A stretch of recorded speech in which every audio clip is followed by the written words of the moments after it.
إن نسبة الأكسجين على سطح الأرض تعادل 21% تقريبا، وتنخفض هذه النسبة تدريجيا كلما ارتفعنا في السماء حتى تنعدم كليا على علو 67 ميلا.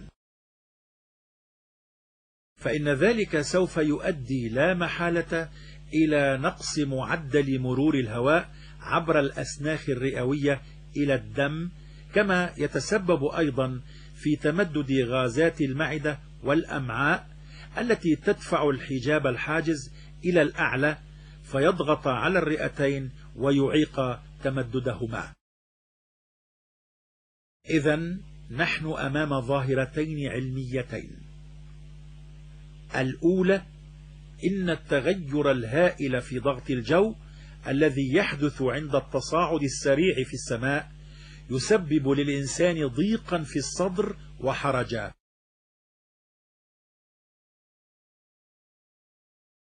الثانية إنه كلما ارتفع الإنسان في السماء انخفض ضغط الهواء وقلت بالتالي كمية الأكسجين، مما يؤدي إلى ضيق في الصدر وصعوبة في التنفس.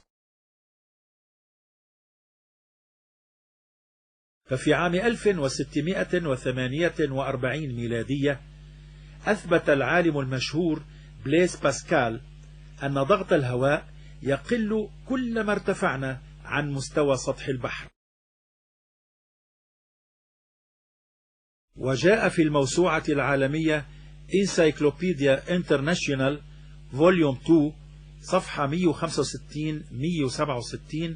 ما ترجمته: إن الكتلة العظيمة للجو غير موزعة بشكل متساو بالاتجاه العمودي، بحيث تتجمع 50% من كتلة الجو ما بين سطح الأرض وارتفاع 20,000 قدم فوق مستوى البحر، و90% ما بين سطح الأرض وارتفاع 50,000 قدم عن سطح البحر.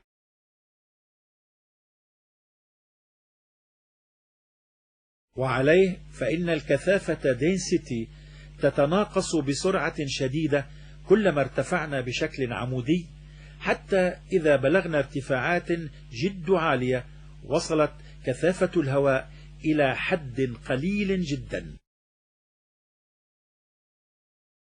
وجاء في انسايكلوبيديا أمريكانا فوليوم 1 صفحة 394 ما ترجمته: يجب على الطائرة إذا كانت على علو شديد الارتفاع